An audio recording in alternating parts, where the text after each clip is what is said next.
Alright, what is up you guys? I am back with another video, and today I am gonna be by the title you guys already know I'm gonna be reacting to 3 scary true road trip horror stories. Well, this was uploaded 2 days ago and I haven't been on YouTube. So yeah, let's just get reacting to it. What the heck? Alright guys.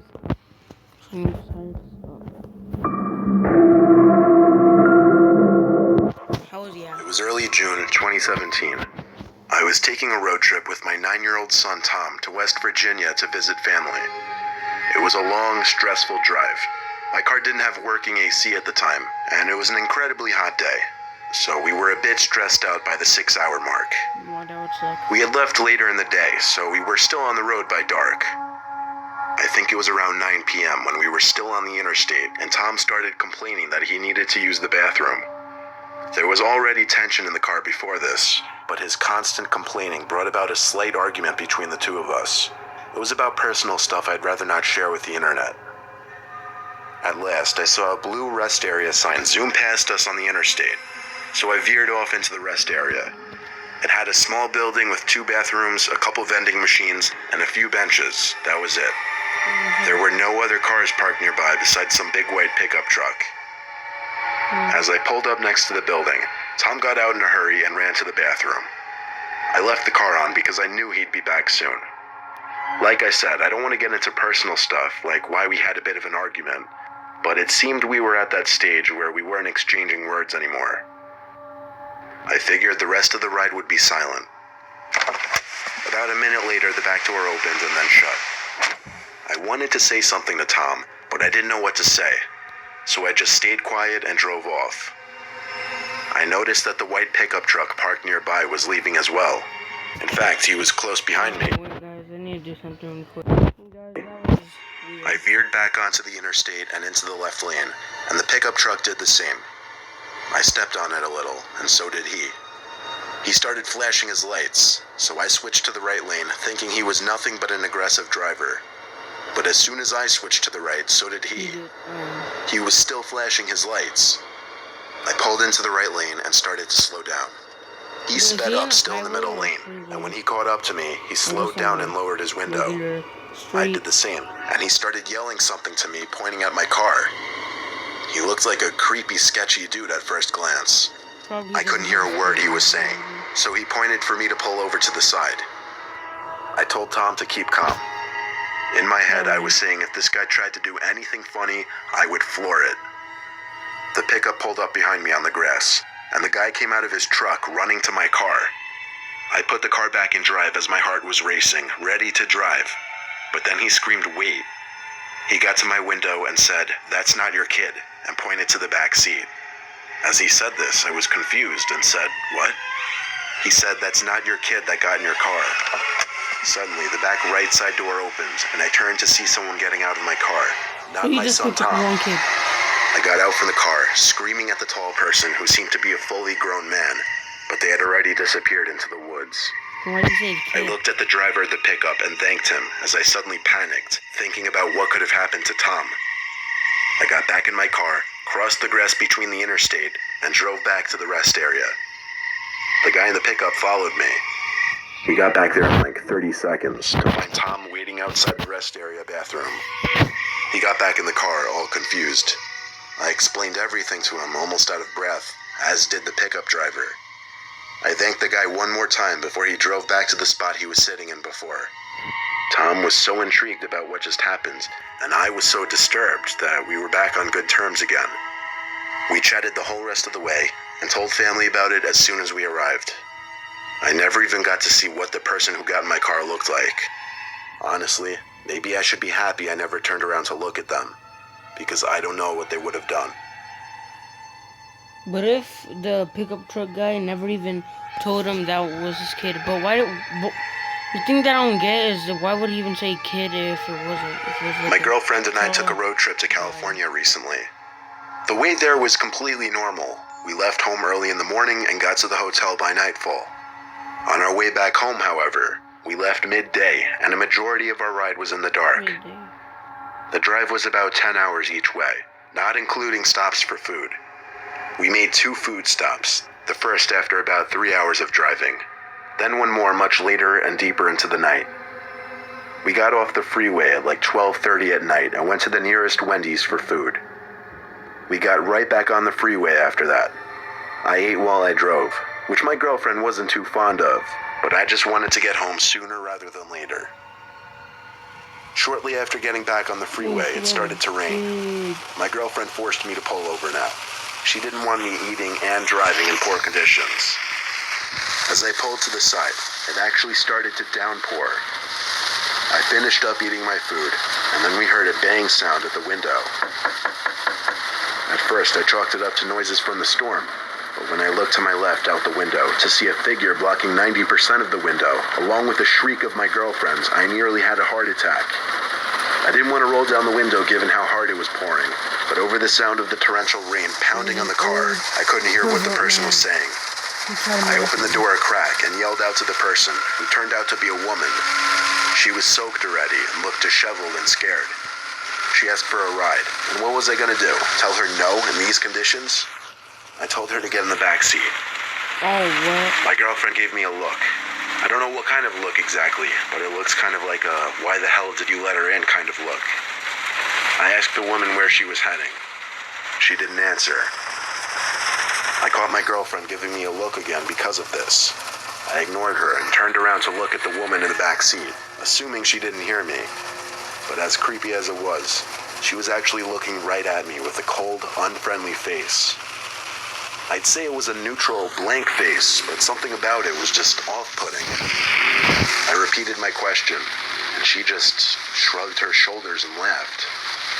I looked at my girlfriend, who was once again looking at me.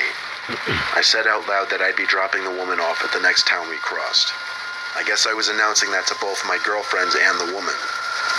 As we got back onto the barren highway, there was a sudden ear-piercing screaming sound coming from right behind me, and the woman sitting behind me suddenly wrapped her arms around my throat. I slammed on the brakes as I was struggling to breathe, almost sliding into the divider. My girlfriend, quote, slashed at the woman's face with her long nails.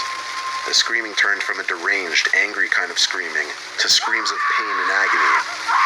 I got out of the car as she had her hands pressed up against her face in agony. I then opened the back door, grabbed the woman with both hands, and literally threw her out of the car into the rain. She started begging, please, please, over and over as I looked down at her. But that's all she said. She cried as she kept saying the word please. I ignored her and got back into my car and locked it. As I put the car in drive, there were bangs at the window as the woman started screaming again. Her screams once again sounded like the screams of a deranged mental asylum patient. I drove away casually as she was no longer a real threat, or at least not that I knew of. My girlfriend quickly got on the phone with the police and warned them of some suspicious, unstable woman lurking around the highway. We didn't stop again though. We went straight home from there, obviously a bit shaken up and whatnot, but I didn't want to be thinking about that incident for any longer than I had to. Yeah, because that's crazy.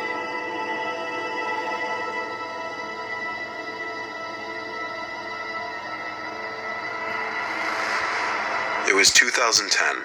I was driving my Ford F-150 from my home in Pennsylvania to Georgia.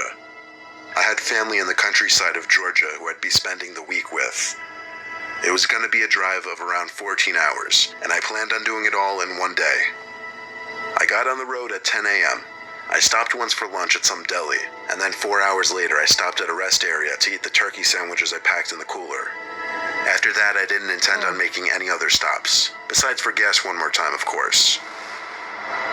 At about 11:30 p.m., I had just filled up the tank one more time, and now I had an ETA of about 12:30. I was admittedly getting very tired now. I didn't think to get coffee at the gas station for some reason. The route the GPS was taking me down from the gas station seemed a little odd. I wasn't on the highway anymore. It was just taking me down some country-ass side roads. My truck is high up, so I got a good view of everything, and I also had a light bar installed, which really helped in lighting up these pitch black Oh, roads. it's like a truck. I was so tired, and I knew I shouldn't have been driving anymore, but I was so close to my cousin's house that I had to keep For going. the people who don't know. I came to a stop sign and made a left turn off some quiet road onto an even quieter road. The speed limit on this road was 45 though, which was good. This road was empty of any kinds of buildings or houses. It was just woodland on either side. I was going like 55 to 60 miles per hour, blazing down this road since it really seemed like no other cars at this hour.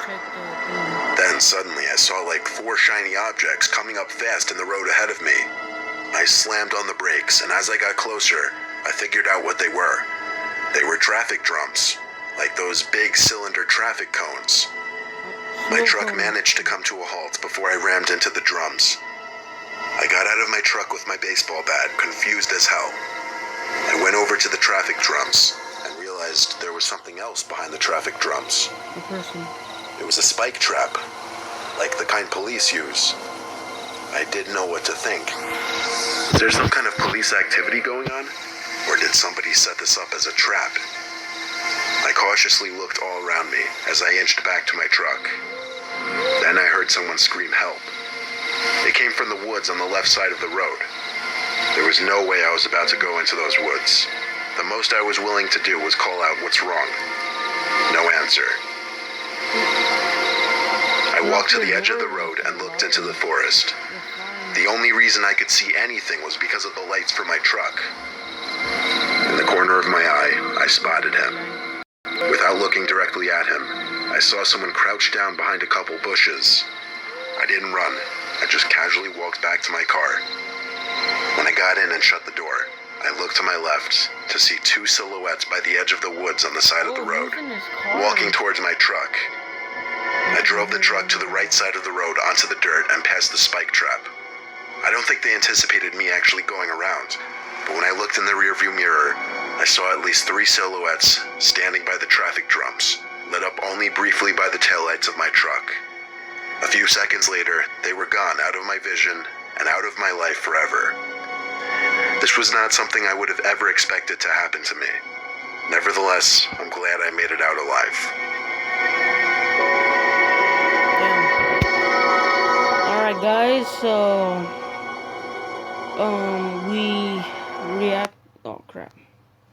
So we reacted to, this was a reaction to 3 horror road trip things. Yeah, scary road trip stories. It was 3 of them. So he never went to that what's it called? The thing that was weird was the hell?